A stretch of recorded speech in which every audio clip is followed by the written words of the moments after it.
My dear viewers, स्वागत है आप सभी का आपके अपने YouTube channel simplified civil and geotechnical engineering channel पे। आज के इस वीडियो में हम डिस्कस करेंगे कंक्रीट रोड के कंस्ट्रक्शन के बारे में, जहां हम डिस्कस करेंगे सब ग्रेड, सब base, DLC layer, PQC layer, technical details of DLC and PQC, DLC and PQC laying process, tie bars, dowel bars, group cutting and core cutting process. तो चलिए स्टार्ट करते हैं।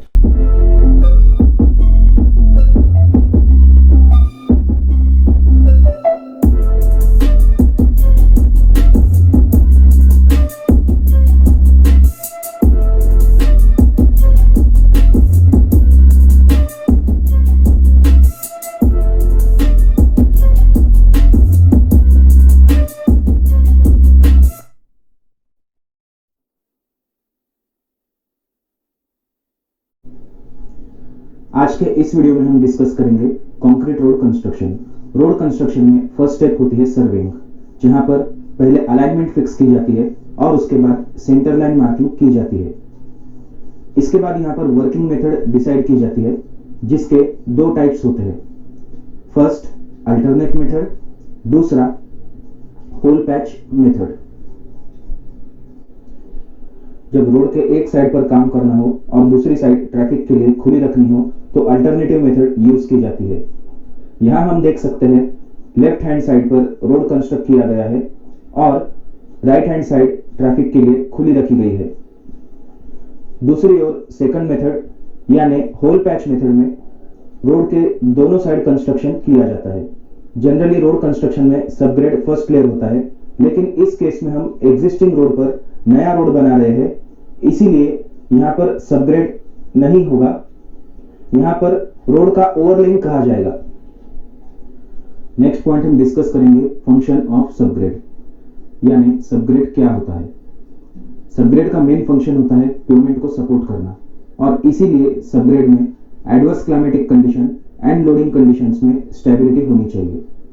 एक अच्छा सबग्रेड वो होता है जो हाई लोडिंग कंडीशन को सपोर्ट करे और जिसमें डिफॉर्मेशन काफी कम दिखाई दे। Degree of compaction, moisture content और सॉइल टाइप, ये सब चीजें सबग्रेड की लोड बेरिंग कैपेसिटी पर अफेक्ट करते हैं। सबग्रेड को फॉर्मेशन लेवल भी कहा जाता है। एक कट सेक्शन में सबग्रेड सबसे नीचे की ओर होता है। सबग्रेड पेवमेंट में सब बेस और बेस को सपोर्ट करता है। अगला पॉइंट हम डिस्कस करेंगे सबग्रेड और सब बेस में क्या डिफरेंस होता है। जब स्लैब इंस्टॉल करना होता है तब सबग्रेड सॉइल का कॉम्पैक्शन किया जाता है और इसीलिए सबग्रेड सॉइल को सबसे नीचे प्लेस किया जाता है। दूसरी ओर सब बेस एक ऐसा लेयर होता है जिसे सबग्रेड के ऊपर रखा जाता है। अब हम देखेंगे ट्रैफिक के अकॉर्डिंग सब बेस और ग्रेनुलर बेस का थिकनेस।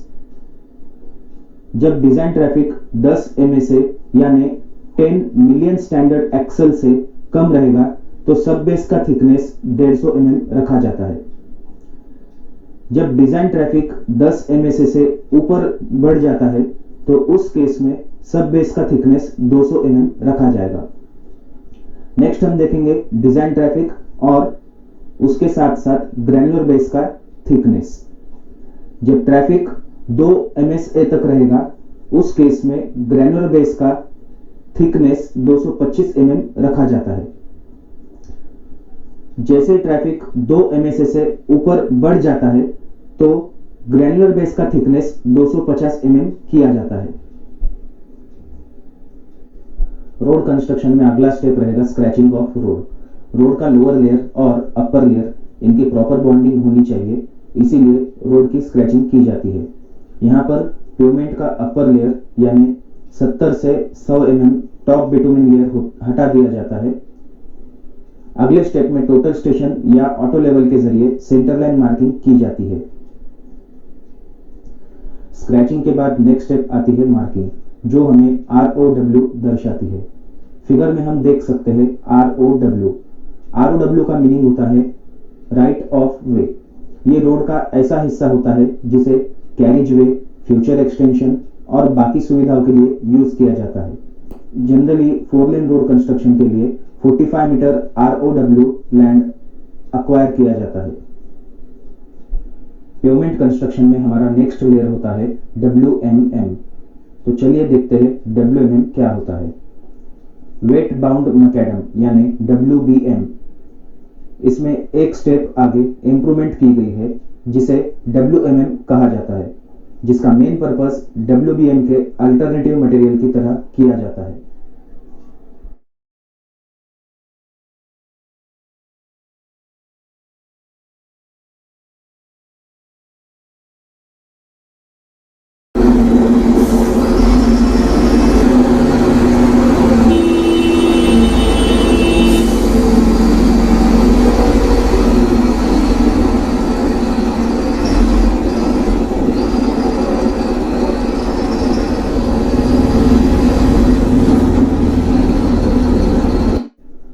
रोड कंस्ट्रक्शन में अगला स्टेप आता है DLC लेयर। अब हम डिस्कस करेंगे टेक्निकल डिटेल्स ऑफ DLC यानी dry link concrete layer and DLC laying process. Preparation of DLC material.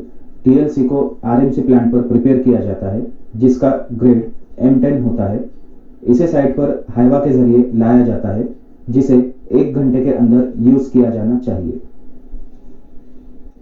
Use of DLC। आज के कंस्ट्रक्शन प्रैक्टिसेस में इंडियन हाईवेज में ड्राई लिंक कंक्रीट यानी DLC लेयर को बेस कोर्स में डाला जाता है, जिस पर पेवमेंट क्वालिटी कंक्रीट यानी PQC स्लैब को डाला जाता है।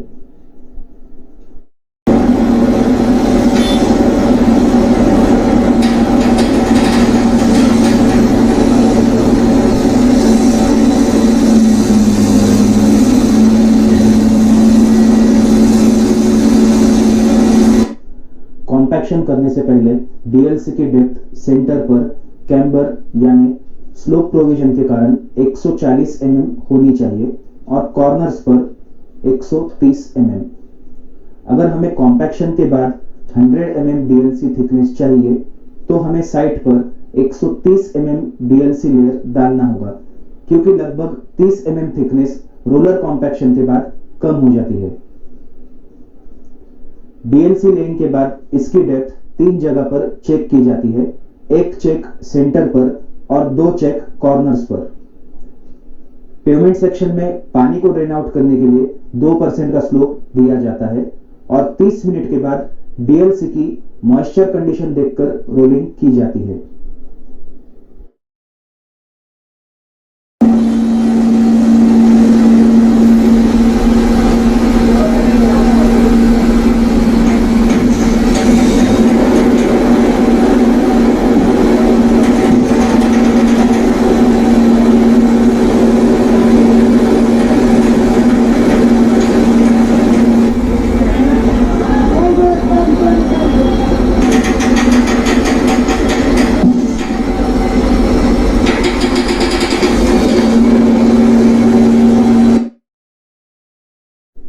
Next, what is meaning of DLC?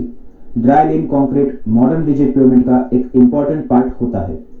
ये एक प्लेन कंक्रीट होता है जिसमें कन्वेंशनल कंक्रीट की तुलना में large aggregate to cement ratio होता है और जनरली इसे रिजिड पेवमेंट के बेस या सब बेस में यूज किया जाता है।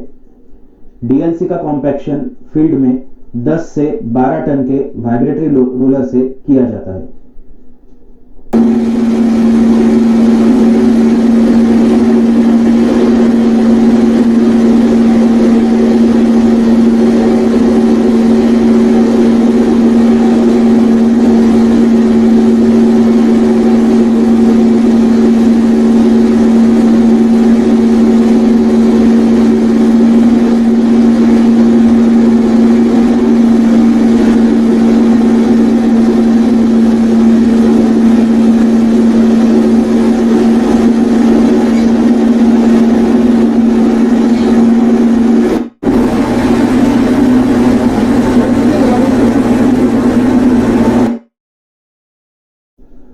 Next point is what is function of dry link concrete. Lean concrete का रोल होता है फाउंडेशन कंक्रीट को एक सपोर्टिंग सरफेस देना, जिससे सॉइल और फाउंडेशन कंक्रीट का डायरेक्ट कांटेक्ट रोका जा सके। इंडियन रोड कांग्रेस IRC के कंक्रीट पेवमेंट के गाइडलाइन पेवमेंट क्वालिटी कंक्रीट यानी PQC लेयर को रिकमेंड करते हैं। जिसे रोलर कॉम्पैक्टेड कंक्रीट यानी ड्राई लीन कंक्रीट के लेयर पर डालने के लिए कहा गया है।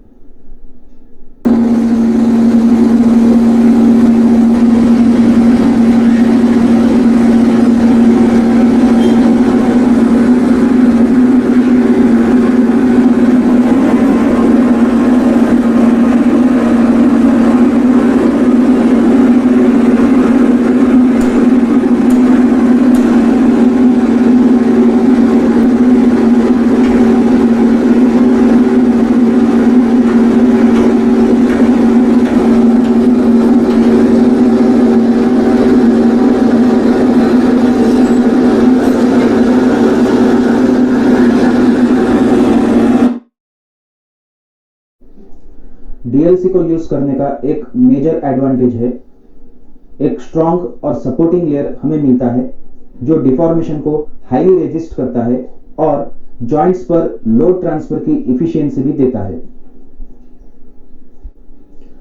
अब हम डिस्कस करेंगे DLC laying process. WMM layer पर रोलर पासेस देने के बाद डीएलसी लेयर डाला जाता है। यहाँ पर WMM लेयर के ऊपर 100 mm थिकनेस डीएलसी लेयर डाला गया है, जिसकी 7 दिन क्यूरिंग की जाती है।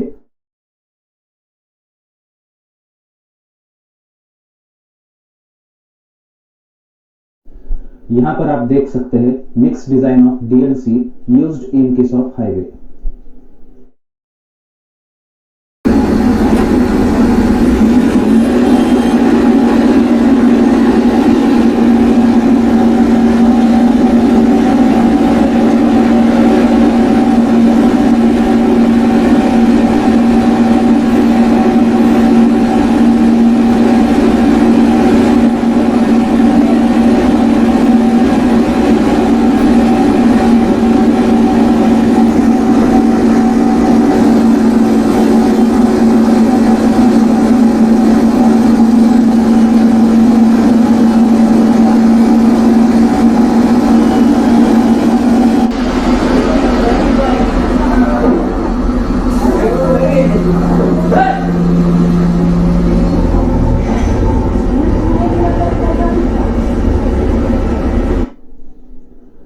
जब लोकल एरिया के प्रॉब्लम्स जैसे कि rising of Hyva trolley, street wire and electric cable connection problems, इस तरह के प्रॉब्लम्स आते हैं, तब पेवर को जेसीबी मशीन से मटेरियल सप्लाई किया जाता है।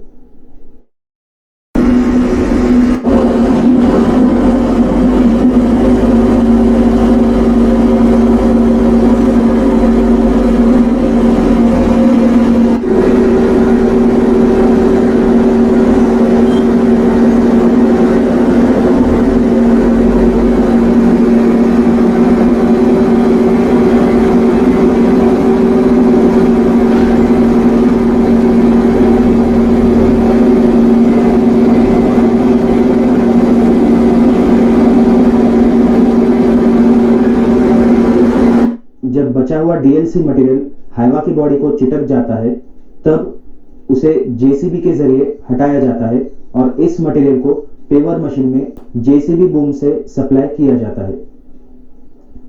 Grade of concrete for DLC is M10 and for PQC it is M40.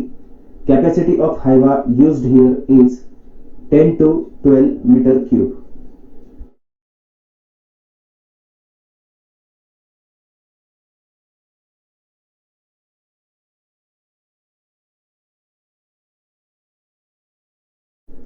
Next is information about DLC paver. DLC hopper पर ऑयल अप्लाई किया जाता है। हॉपर में 2 चेन्स दिए गए हैं जो बैक साइड के ऑगर को मटेरियल सप्लाई करते हैं।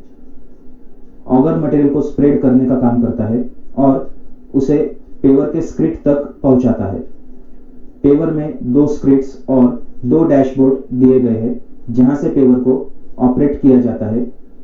स्क्रिट्स मटेरियल को लेवल करते हैं, वाइब्रेट करते हैं और एक स्मूथ सरफेस प्रोवाइड करते हैं। डीएलसी लेयर डालते समय लेवल डिसाइड किया जाता है, पेग रॉड्स डाले जाते हैं और वायर्स के हेल्प से स्ट्रीमलाइन मार्क की जाती है। इसके बाद पेवर के सेंसर्स को स्ट्रीमलाइन पर फिक्स किया जाता है, जिस पर पेवर रन होता है। इस पेवर को 3 सेंसर्स दिए गए हैं।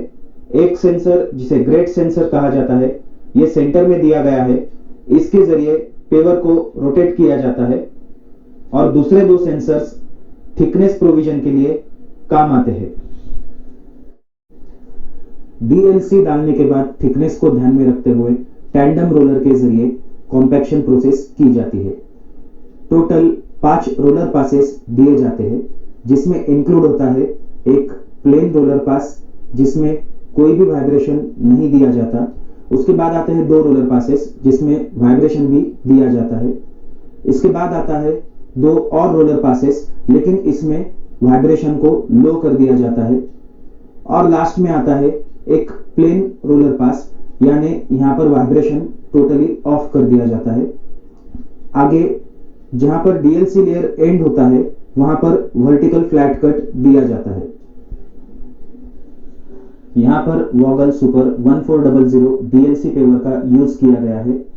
इस डीएलसी पेवर की paving capacity approximately 900 metre per day की है। इसकी विड्थ 4.5 मीटर से 6 मीटर तक एडजस्ट की जा सकती है। नेक्स्ट स्टेप होती है क्यूरिंग प्रोसेस। डीएलसी लेइंग के बाद इस लेयर की 7 दिन क्यूरिंग की जाती है और पीक्यूसी लेयर की 28 दिन क्यूरिंग की जाती है। डीएलसी लेयर क्यूरिंग के बाद इसकी कोर टेस्टिंग की जाती है, जहां पर 75 mm का सैंपल कलेक्ट किया जाता है। स्ट्रेंथ फाइंड करना, कंपोजिशन चेक करना और मिक्स्ड मटेरियल का साइड व्यू चेक करना, इन सब के लिए कोर सैंपल कलेक्ट किया जाता है।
अब हम डिस्कस करेंगे नेक्स्ट स्टेप यानी पीक्यूसी लेइंग प्रोसेस और टेक्निकल डिटेल्स ऑफ पीक्यूसी यानी पेवमेंट क्वालिटी कंक्रीट लेयर।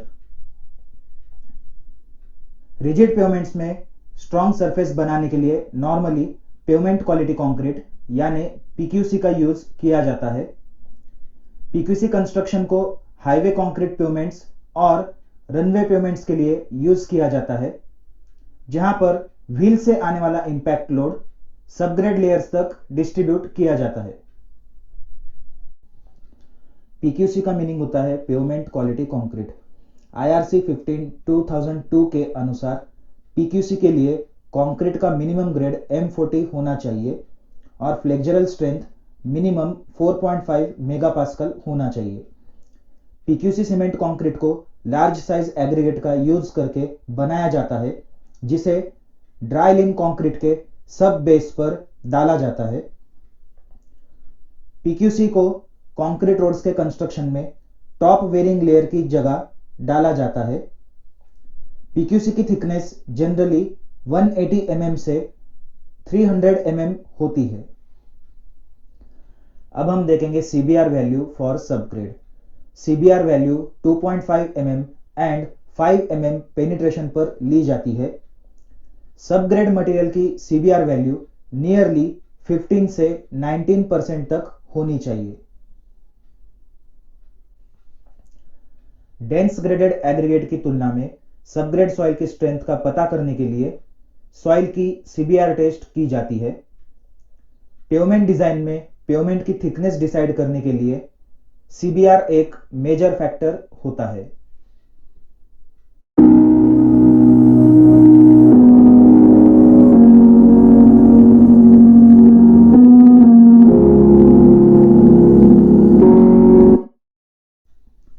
अगला पॉइंट हम डिस्कस करेंगे टेक्निकल डिटेल्स ऑफ PQC यानी pavement quality concrete laying process.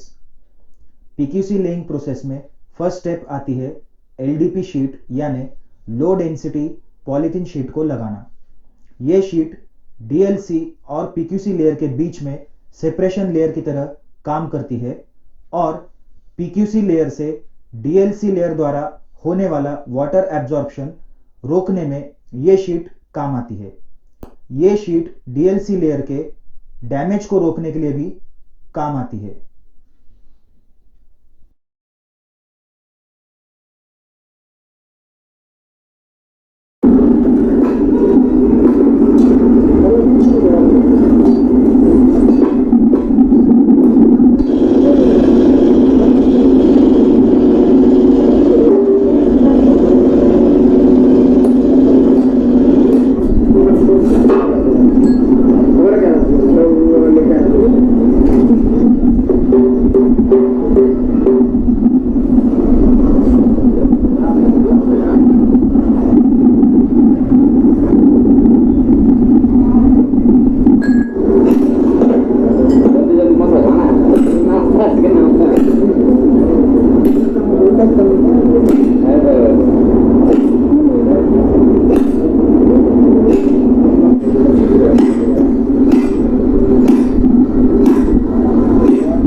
PQC laying में अगला स्टेप आता है चैनल फिक्सिंग। चैनल फिक्सिंग के बाद हनी कॉम्बिंग को रोकने और कंस्ट्रक्शन पूरा होने के बाद चैनल्स को आसानी से निकालने के लिए इसके इनर सरफेस पर ब्लैक ऑयल लगाया जाता है। PQC लेयर कंस्ट्रक्शन में आगे आता है PQC मटेरियल लेइंग प्रोसेस।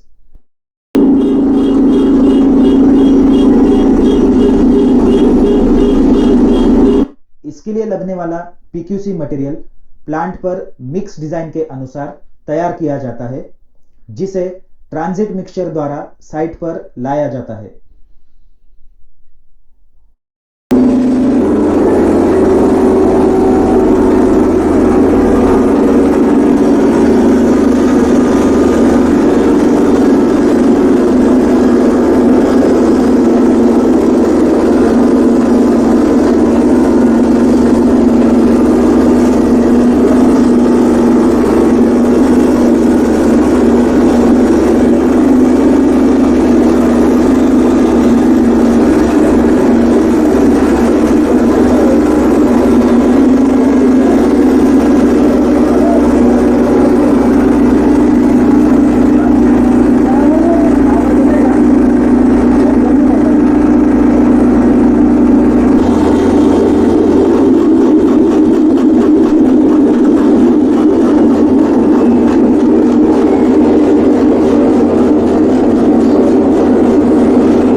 अब हम देखेंगे mix design of PQC used in case of highway for 1 metre cube concrete. PQC layer की क्यूरिंग टाइमिंग होती है 28 डेज।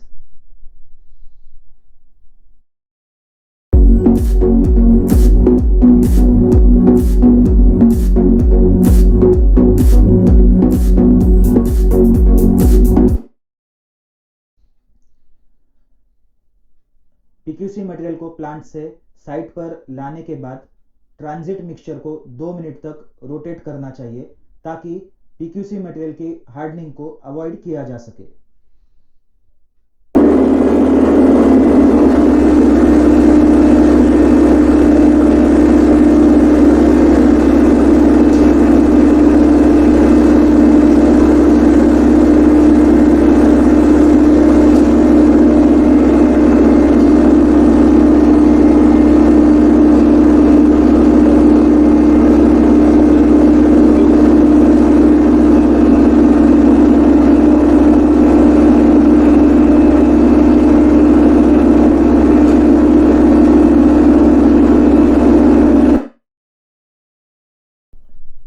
PQC ट्रांजिट मिक्सचर से साइट पर डंप किया जाता है, उसके बाद इसे स्प्रेड किया जाता है और कंक्रीट में हनी कॉम्बिंग को रोकने के लिए नीडल वाइब्रेटर से वाइब्रेशन दिए जाते हैं।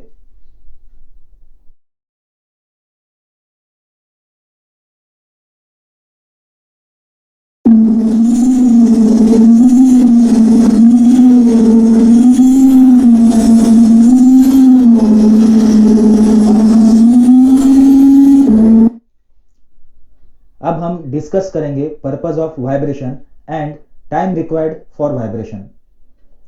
जब कंक्रीट को पोर किया जाता है उसमें हजारों एयर बबल्स मौजूद हो सकते हैं जो कंक्रीट स्ट्रक्चर को वीक बनाते हैं।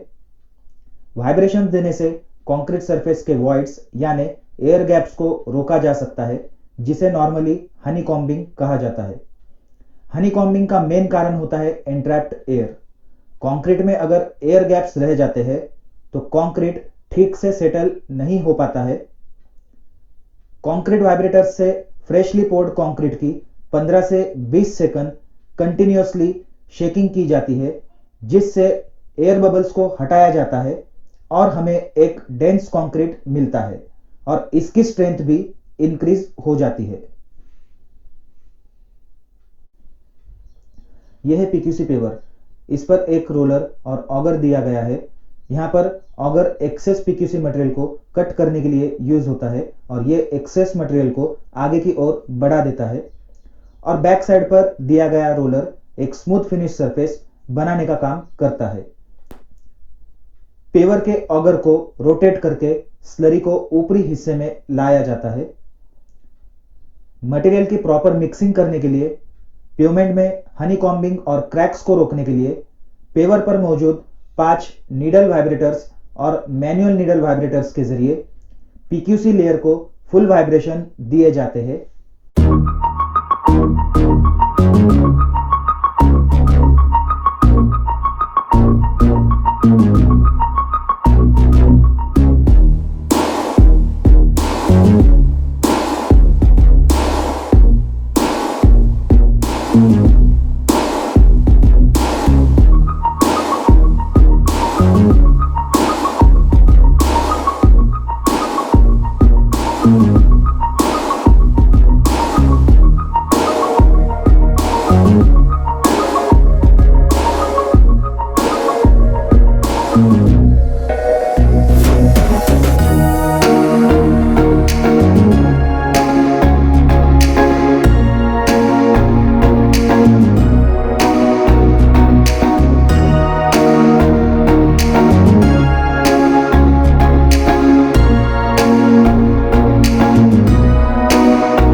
पीक्यूसी लेयर डालने के बाद नेक्स्ट स्टेप में बॉटम के जरिए लेवलिंग की जाती है।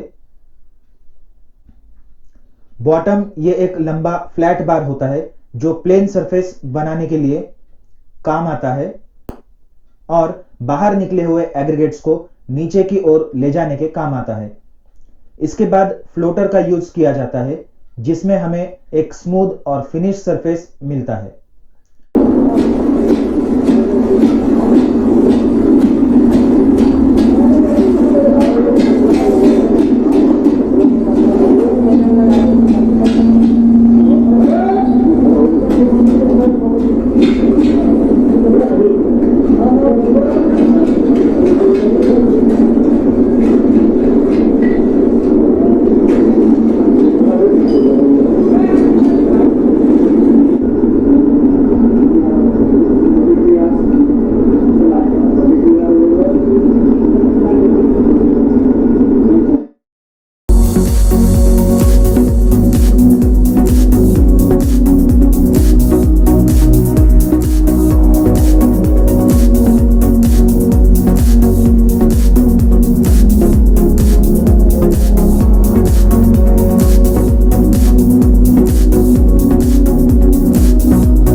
पीक्यूसी लेयरिंग में अगली स्टेप होती है स्ट्रक्चरिंग।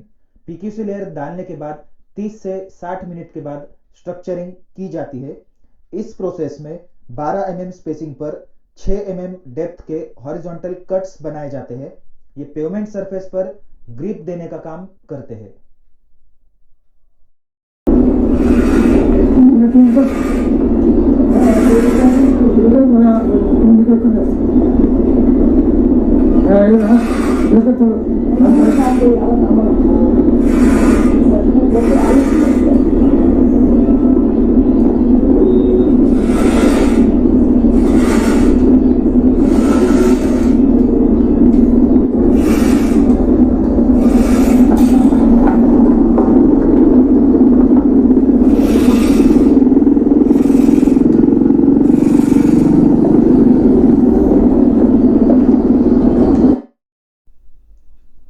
पीक्यूसी लेइंग में अगली स्टेप में टाई बार लगाए जाते हैं जिन्हें पीक्यूसी डालने के 15 से 20 मिनट के बाद ट्रांसवर्स डायरेक्शन में लगाया जाता है।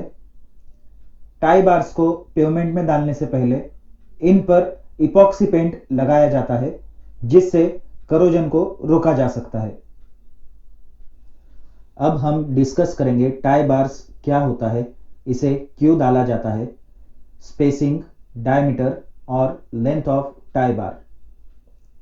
Tie bars deform steel bar होते हैं जो दो पेवमेंट स्लैब्स को जोड़कर रखने का काम करते हैं। सीमेंट कंक्रीट पेवमेंट्स के लॉन्जिट्यूडिनल जॉइंट्स में टाई बार्स यूज होते हैं। टेंसाइल स्ट्रेसेस को रेजिस्ट करने और दो स्लैब्स को एक साथ जोड़कर रखने के लिए टाई बार्स को डिजाइन किया जाता है और इसी के साथ साथ ट्रांसवर्स क्रैकिंग को रोकने के लिए भी टाई बार्स काम आते हैं। लेंस का डिफरेंशियल डिफ्लेक्शन और सेपरेशन को रोकने के लिए भी टाई बार्स का यूज किया जाता है। टाई बार्स का डायमीटर 12 से लेकर 16 mm होता है, जिसकी लेंथ 550 mm से 640 mm तक होती है। टाई बार्स को लॉन्जिट्यूडिनल जॉइंट्स में परपेंडिकुलर डाला जाता है।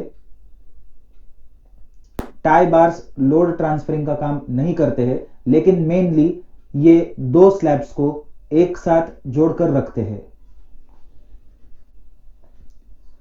पीक्यूसी लेइंग में नेक्स्ट रेनफोर्समेंट होता है डॉवेल बार। ये बार्स लॉन्जिट्यूडिनल डायरेक्शन यानी ट्रैवलिंग डायरेक्शन में डाले जाते हैं। यहां पर करोजन रोकने के लिए डॉवेल बार डालने से पहले कंक्रीट सरफेस में स्लीव्स डाले जाते हैं।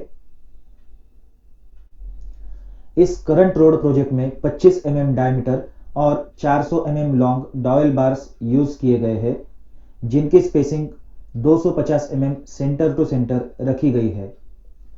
नेशनल हाईवेज के लिए 32 mm डायमीटर डॉवेल बार्स का यूज किया जाता है, जिनकी जनरल स्पेसिंग 300 mm होती है। अब हम डिस्कस करेंगे डॉवेल बार क्या होता है और इसे क्यों डाला जाता है।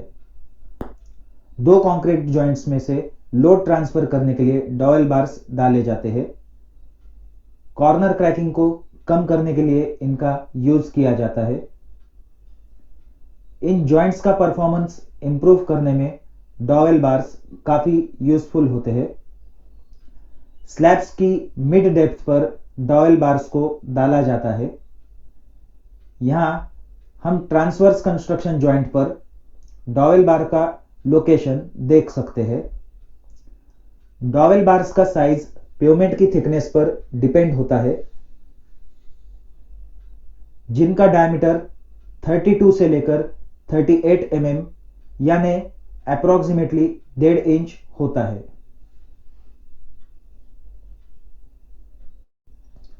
डॉवेल बार्स की लेंथ करीब करीब 18 इंच होती है, जिनका स्पेसिंग 12 इंच रखा जाता है। करोजन अवॉइड करने के लिए इन बार्स पर इपॉक्सी कोटिंग की जाती है। कंक्रीट को प्रॉपर वर्टिकल शेप देने के लिए स्पैन के स्टार्ट एंड एंड पर स्टॉपर लगाया जाता है। कॉन्ट्रैक्शन जॉइंट्स पर सेंटर पर रेनफोर्समेंट दी जाती है, जिसे टाई बार्स कहा जाता है। लोकल एरिया रोड्स में 12 mm डायमीटर टाई बार्स और हाईवेज में 16 mm डायमीटर के टाई बार्स यूज किए जाते हैं। करोजन अवॉइड करने के लिए इन बार्स पर इपॉक्सी कोटिंग की जाती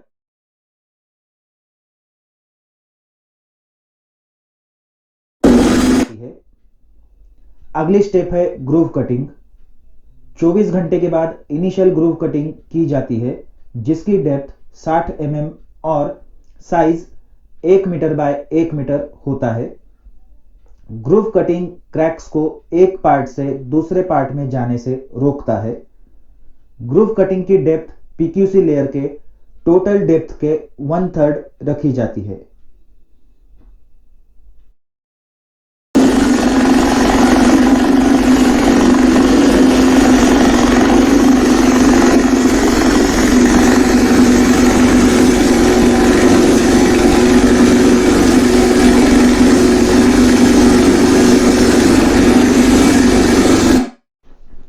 तो अब हम डिस्कस करेंगे ग्रूव कटिंग क्या होता है।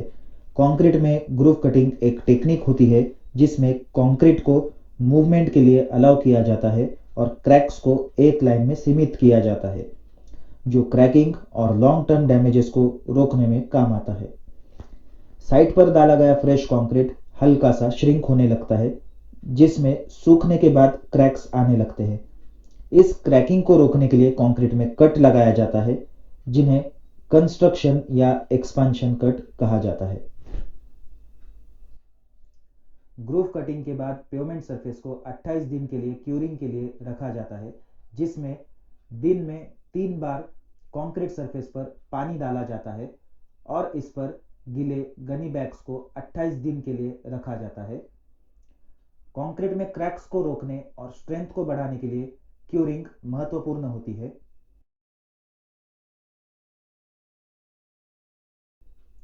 नेक्स्ट स्टेप है फाइनल कटिंग प्रोसेस। यहां पर पेवमेंट सरफेस पर 8 mm थिकनेस का कट किया जाता है और कटिंग जॉइंट को मैच करने के लिए प्लास्टिक मटेरियल से बना बैकअप रॉड इस कट में डाला जाता है। बैकअप रॉड की पैकिंग के लिए सीलेंट फिलिंग की जाती है। सीलेंट को मैन्युअली गन के जरिए अप्लाई किया जाता है। Hope you liked the information given in this video. If you are watching my channel for first time, then click on subscribe and share with all your friends. Thanks for watching. Jai Hind, Vande Mataram.